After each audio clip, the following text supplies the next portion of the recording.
Hi, welcome to Pick a Struggle TV. I'm Sherry Yantis. I'm the co-founder of Pick a Struggle Enterprises, and I'm here with my co-founder, Elena Falk. Hello, everyone. Our mission at Pick a Struggle Enterprises is to provide people with a safe and comfortable environment to share and overcome their struggles. And we do that by providing a community where people can talk. We provide inspiration, motivation, sharing stories, just like we're going to do today. So today on Pick a Struggle TV, I'm talking with Elena, and she's going to tell her journey of transformation and her struggles that she has picked to overcome or work on. So with that, hi Elena. Hi, Sherry. Why don't you introduce yourself? My name is Elena Falk, otherwise known as Elena Marie, the author of Pick a Struggle Cupcake. And I'm also a co-founder of Pick a Struggle Enterprises, and I write a blog called Pick a Struggle Cupcake as well. Awesome. So what would you say is your greatest struggle, or has been your greatest struggle? Or I know you, so I know you have several. So why don't you tell us a little bit about your journey and all of the struggles that you've challenged? Well, I suppose my biggest struggle that I've overcome was the fact that at one point in my life I weighed 528 pounds. I asked my insurance company to allow me to have a gastric bypass back in 2000. It was a radical new experiment, and they weren't really approving them at that point, but after a lot of begging and pleading and letters from my doctor, they allowed me to have it. I had the surgery, and I lost about 220 pounds, and I felt wonderful. I felt 20 years younger. My life started over again. What was your magic bullet? It was my magic bullet. It was my secret answer. The problem is that the addiction was still there. It just transferred itself to another element. I became an alcoholic. I started drinking too much. And eventually, I learned how to bypass the bypass, which means I ate all day long, just like grazing all day long. And that way I could get the food in and continue to eat. And then I started... And if you're drinking that much, yep, and you're washing it as down. well. That's right. So I was drinking and eating. So needless to say, after about 6 years, I gained back about 175 pounds. So I was almost right back up to where I had started this whole journey. Once again, I'd become pretty much homebound until I had to go to work, which I owned a nightclub, which didn't help with the drinking. So one evening, after drinking all night, and I was up to about 475 pounds again, a friend of mine drove me home, because I wouldn't drive, at least. I didn't do that when I was drinking. Good. And my friend drove me home, and it was wintertime, January, and the wind was blowing, and it was snowing, it was icy, and I slipped and fell in the driveway. Remember, I was 475 pounds. I shattered my wrist in 3 places, and I couldn't get up. I couldn't push myself up. My friend couldn't help me up. So I sat there, swearing at my friend, drunk, with a broken wrist, in the wet snow, and I sat there, and she tried to get me up and tried to get me in the house. Couldn't do it. So after about an hour of sitting there, I crawled through the snowbanks into my house, and I passed out and fell asleep on my floor. So the next morning, when I woke up, I had this epiphany that said, you know what, something's got to happen because you can't go on like this. And I knew that if I didn't change radically right away, that I probably wouldn't be around much longer. So that day, everything changed. I went online and I searched for a counselor who would work with me. It was right around the recession time, so I didn't have a whole lot of money. But I found one that would work with me. And I started Weight Watchers that day, and I quit drinking that day. Never had another drink. That was over 3 years ago. So those 3 moves changed my life. Wow. So let's talk about that. Were you always heavy as a child? Did you grow up heavy, or what changed? I was always a little chubby, and then I would say when I got into like junior high school, I was probably 50 pounds heavier than everybody else in my class. I was always the biggest kid in the class. Then I know that when I went off to college and I discovered the big world and the world of drive-through restaurants, I put on a good 80, 90, maybe 100 pounds during those college years. And how did the people that are closest to you, your family members, friends, did they say anything? Did they just ignore it? I was pretty mean when I was that size. Nobody really wanted to argue with me or mess with me or confront me. They did do an intervention one time, my family and friends. sat me down. I didn't know what was going to happen, and they tried to do an intervention. I got angry and stormed out of the room. So they tried. Some tried to help. So what was going on inside? You know, a lot of our listeners, and obviously you know this is why we started this, but what was going on for you inside as you're growing? I'm imagining that you're trying to ignore it, but you see it. Well, I mean, you can't ignore it because you're growing out of your clothes, you're growing out of, your shoes, you're growing out of your furniture. You can't even fit in your car. At one point, I couldn't barely fit in my car. So, yeah, you're growing. You become angry, you become distant, and you stay away from people that you think may confront you or mention it. You distance yourself, and you just become more and more unhappy, and the more unhappy and out of control your whole world gets, you're in control how much food you eat, so you just eat. That's the one thing you can control as much as you want. Wow. So how did you fell, obviously, and you said you woke up the next day, you're going to quit drinking, you found a counselor, you started Weight Watchers. Did you just have that much willpower that day because you made the decision? I don't know how it happened. I don't know where I got the power. I wasn't sure I'd be able to do it forever. And the drinking, I really didn't, I didn't imagine I was going to quit it forever because I really hadn't had a problem drinking most of my life. Just that one short point after the surgery, I don't know what happened. I just started drinking more and more and owning a bar. It was there in front of me and people brought it to me. And I don't know, it just was a crazy thing. And so you just committed and did it? I just committed and did it. I didn't go to Alcoholics Anonymous or Overeaters Anonymous or anything like that.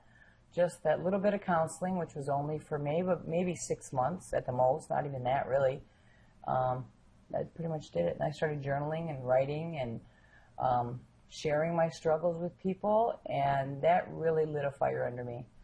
People started telling me I was an inspiration to them, and so I started the blog, and I started telling my story and my progress every day, and it made me be accountable. I couldn't be telling people, you gotta lose weight, or let me help you lose weight, or you're my inspiration, then I go and gain more weight. So it's kept me on track. Well, and your blog was kind of a success story as well, right? Well, yeah, my blog took off overnight. It was unbelievable.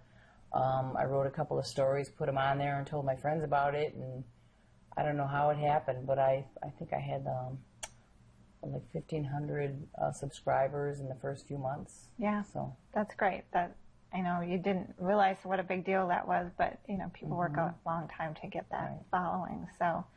So what would be your advice to people? Let's first talk about the weight loss.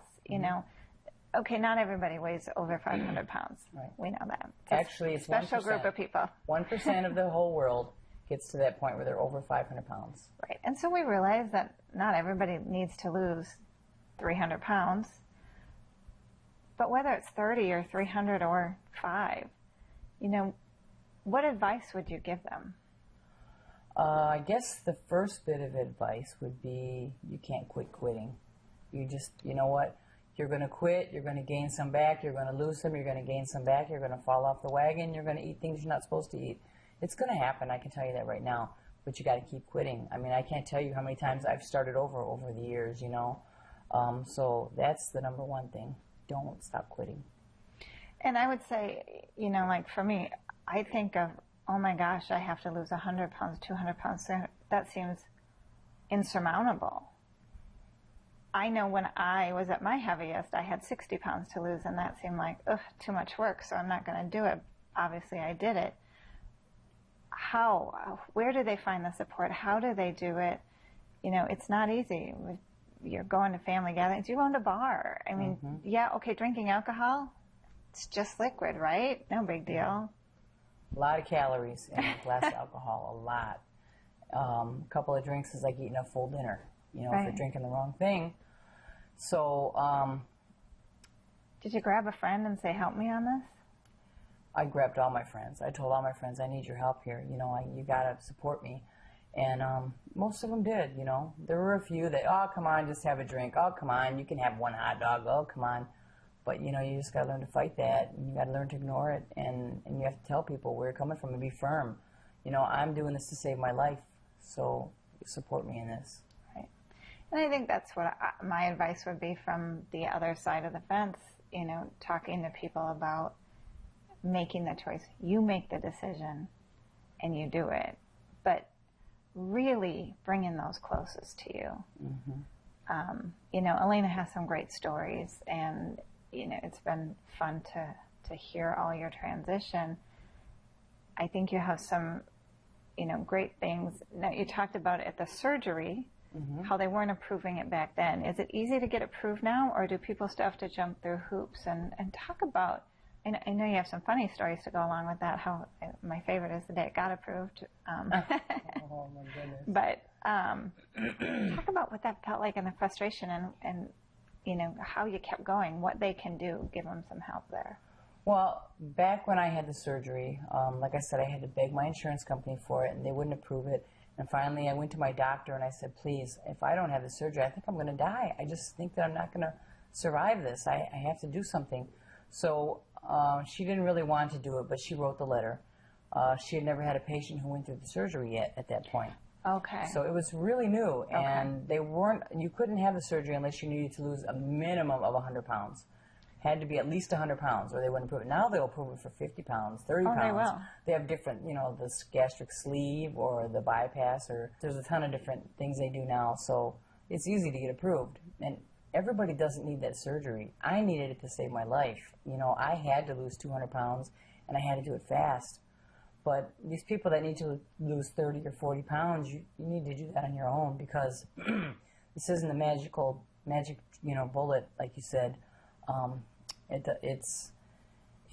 Having the surgery is not easy. I mean, your hair falls out, you get sick, you throw up constantly, you just feel miserable, you're dizzy. Mm-hmm. There's so many bad things about it. It's not something you just do because it's the easy way out. Believe me, it's not. So why do you think it's important to share your story? Everybody has a story. Everybody has a solution. The same thing will not work for everyone. Right. For me, it was Weight Watchers. Honestly, Weight Watchers has been my life-saving strategy for the past 3 years, and it's worked for so many other people too. I'm not trying to promote Weight Watchers here, but I've tried everything under the sun. It's a solution. It was a solution for me. It may not be for you, but it was for me, and it's kept me on track. And I've lost that. I'd gained back about 170 pounds, and I've lost that. And I'm still on track, and I'm still losing, and I still want to lose another 75 pounds at least, and then I'll probably have to have surgery to get off some of the extra skin or whatever. But and then I'll probably be at under 200 pounds, around 180 pounds, and that'll be the smallest I've been since like high school or junior high even. Wow. So I think I was 100 pounds in kindergarten. I don't know. Wow. So you've come a long way. Long way. And I love what you said, and you and I talk about this, is everybody has a story. It's not my story. It's not Elena's story. You have your own story. We all have a story, and one's not better or worse or more important than the other.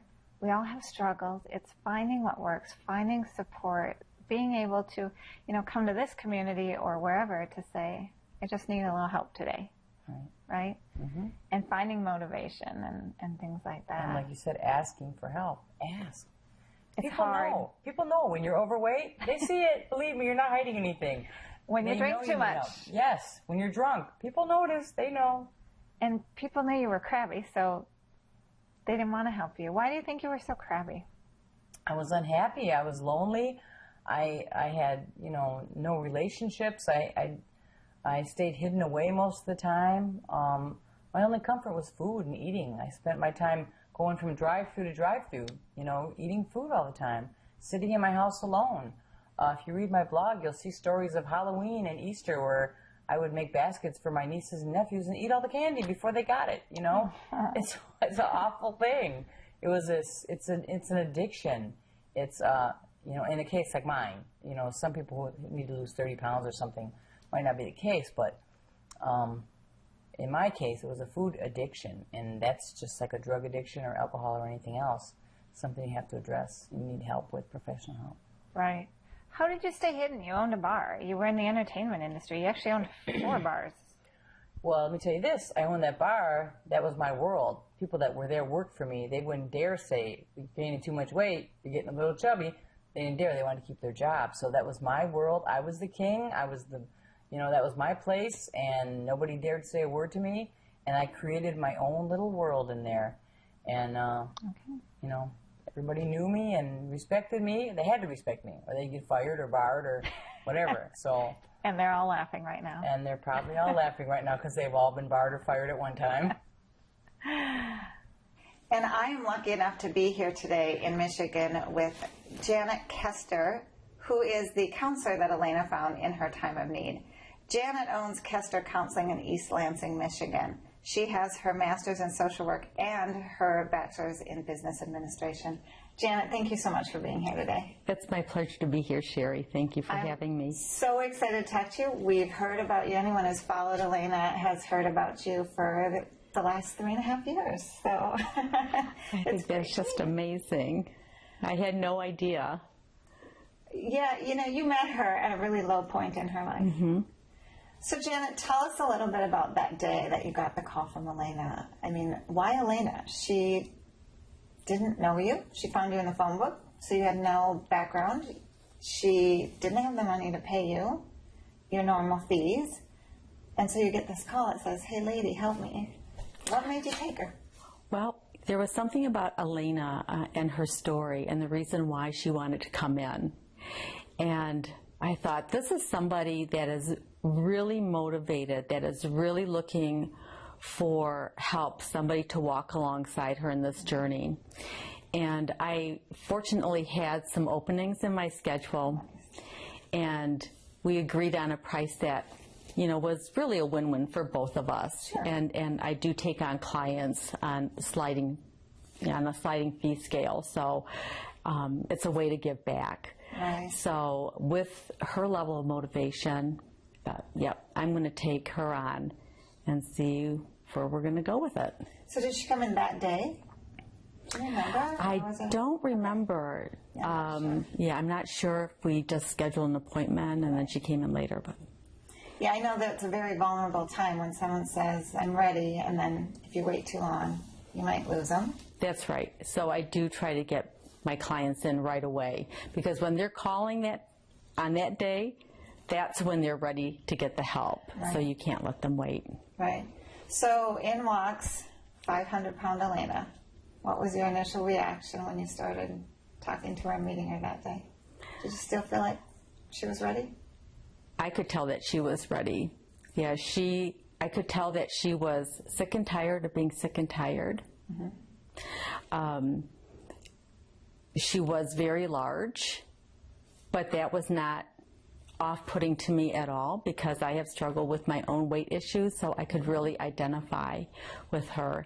And I thought, gee, if she's willing to put the work in, I would just love to see her achieve her goals and get her life back, because of all the limitations that surround having a body that size.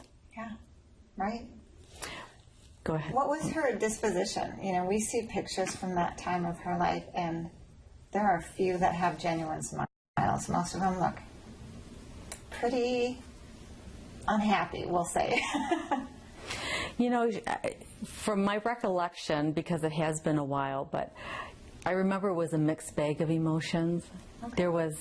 There was sadness and grief for opportunities lost. There was sadness related to feeling like she had just really checked out of life for a while. You know, even as a business owner, I remember her talking about how she just wasn't even really present at the bar, and that all kinds of things were happening in the bar with her employees, and she was just, sitting at a table drinking. But there was also this great desire to have something different, to make a change. But there was questioning, too, about, was that even possible? Right. And if I didn't believe that people could change, I wouldn't be in this profession. And so I encourage her, if you want it bad enough, you can have it. That's amazing. So you played a big role in what Elena has gone through. And, I have the fortune of seeing and hearing her talk all the time. So I know what an important role you played. Elena came to you with two great big issues. She had a food addiction, and an alcohol addiction? You know, as we say, pick a struggle.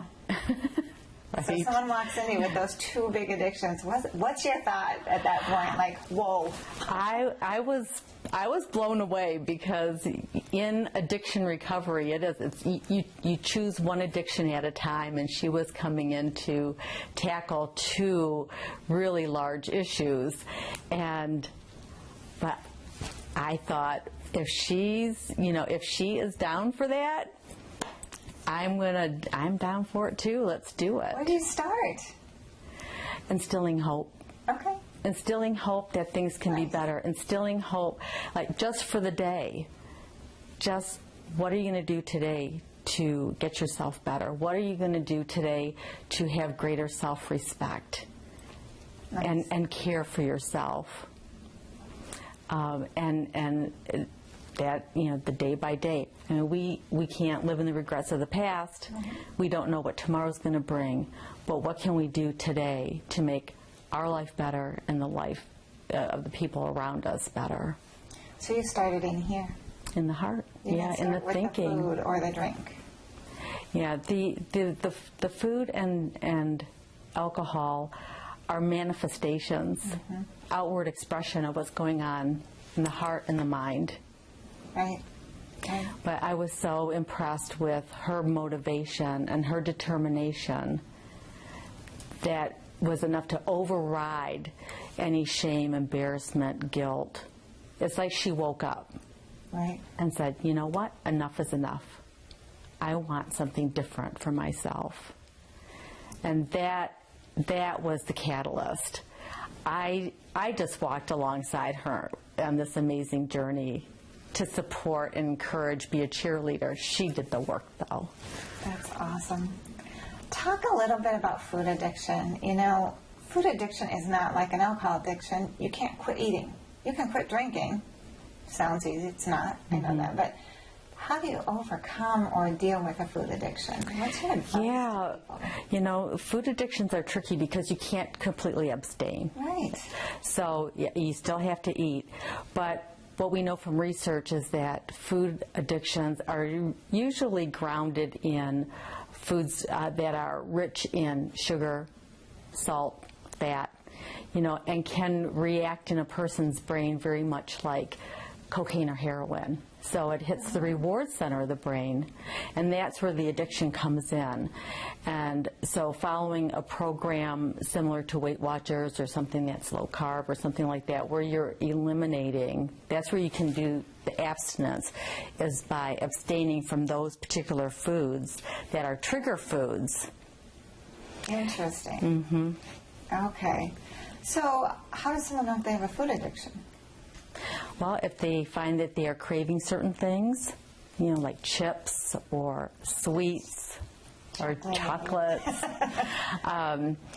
if they find that they become irritable or they have a kind of a sense of withdrawal if they don't get those foods, if they're obsessed with certain kinds of foods and they will go out of their way to get it if it's not readily available. Okay. Those are some of the indicators. So we've heard, like, with alcohol and things, once you're an addict, you're always an addict. I come from a long line of alcoholics, and I'm a recovering alcoholic. Do you cure a food addiction, or are you always kind of that same theory? Or yeah, like any addiction, it's managed, it's never cured. Yeah. And so it's something that you need to remain vigilant on. It can get better over time. But again, if there is a propensity in the brain to react in such a powerful way and release dopamine because of these foods, then it's just best to avoid those. But most people who manage to get through a food addiction and are managing it, when they are eating healthy and they're avoiding those trigger foods, they find that they actually enjoy the better foods more.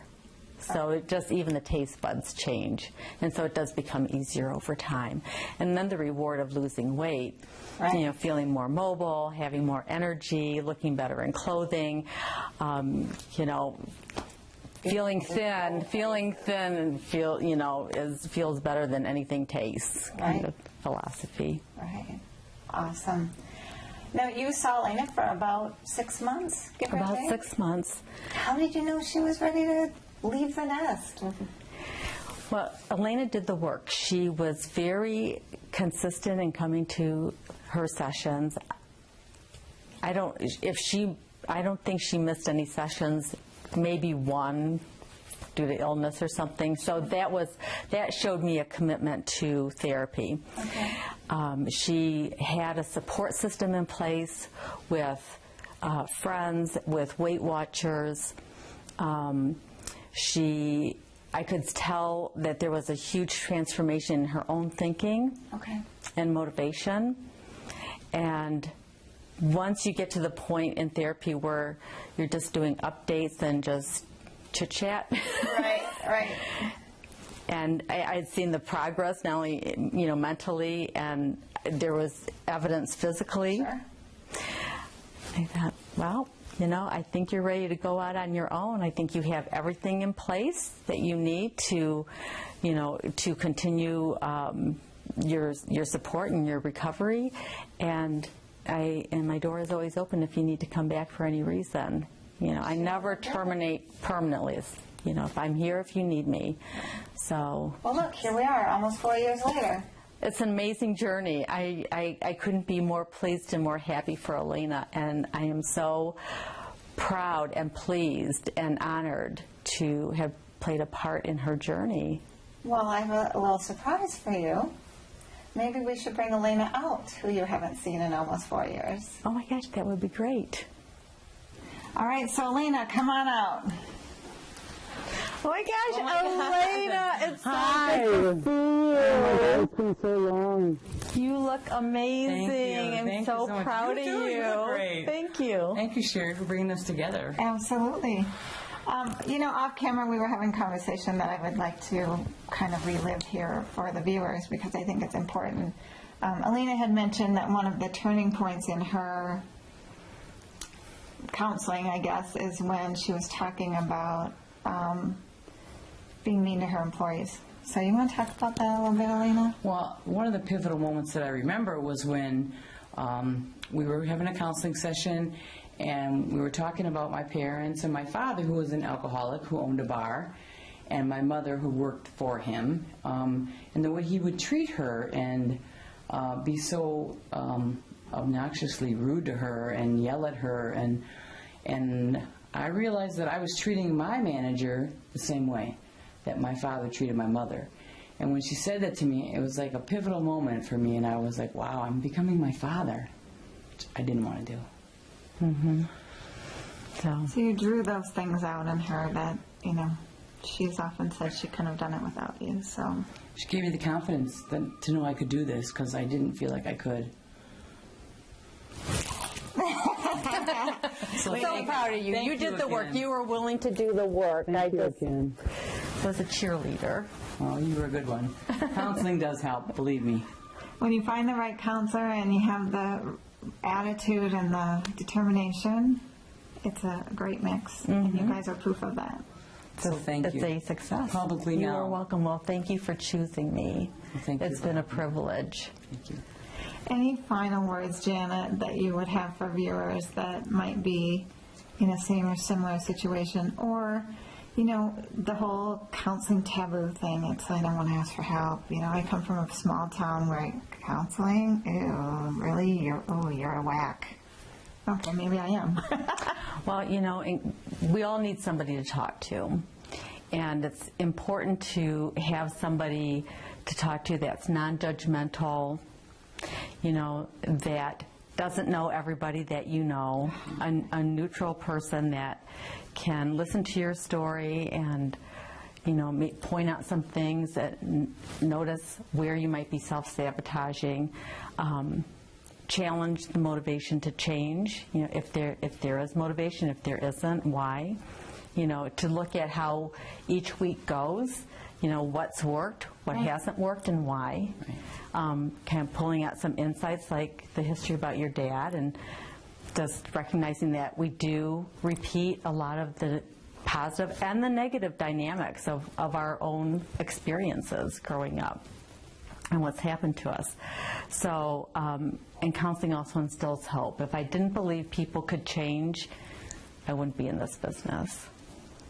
Wonderful. Thanks so much. I'm so glad you saved my Elena. Oh, thank you. Well, I'm glad she picked me. Yeah. She's always been a pleasure to work with. Thank you. What else do you want to say to our listeners?